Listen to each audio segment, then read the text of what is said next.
Hello বন্ধুরা, শুভ দুপুর। তোমরা কেমন আছো? তোমাদের কি রান্না বান্না হয়ে গেছে?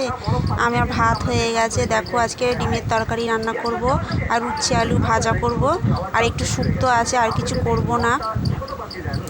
উচ্ছে আলু ভাজা খেতে খুব ভালো লাগে।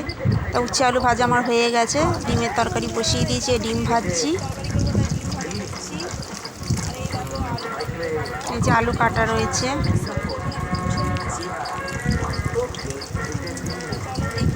আমার তো খুব ডিমের তরকারি খেতে ভালোবাসি। এই যে কষা হয়ে গেছে, মশলা দিয়ে কষছি ডিমের তরকারিটা।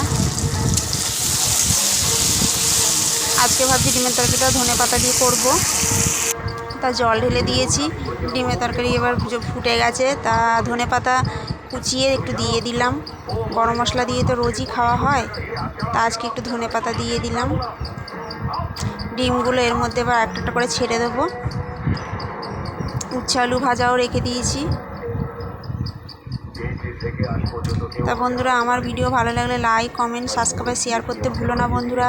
আমার সাথে থেকো, পাশে থেকো। আজকে শরীরটা ভালো নেই, কদিন ধরেই শরীরটা ভালো নেই, তাই বেশি কিছুই করছি না। 2-3 রকমের রান্না করছি, আর বেশি কিছু করছি না। রোজ রোজ বেশি পদের রান্না করতে ভালোও লাগে না। মনে হয় কেউ যদি রান্না করে দেয় তো খেতে খুবই ভালো লাগে। কিন্তু কী করবো বলো বন্ধুরা, রান্না তো নিজেকেই করতে হবে। তা আমার ডিমের ঝোল হয়ে এসছে, আমি এবার নামিয়ে দেবো। তা দেখো, আজকে ওয়েদারটা না এত ভালো। সারাদিন আমি কত কেচেছি আর কত কাজ করেছি আজকে। ও রোদ্দুর দেখে না মনে হচ্ছে এটা বার করি ওটা বার করি। জামা কাপড় বৃষ্টিতে স্যাঁতস্যাঁতে থাকে আর একটা কিরম গন্ধ ছাড়ে। তা আজকে রোদ উঠেছে, অনেক কেচেছি। দেখো, আমাদের জঙ্গল হয়ে গেছে কলা বাগানটা। তো বন্ধুরা, ভালো থেকো, সুস্থ থেকো, টাটা।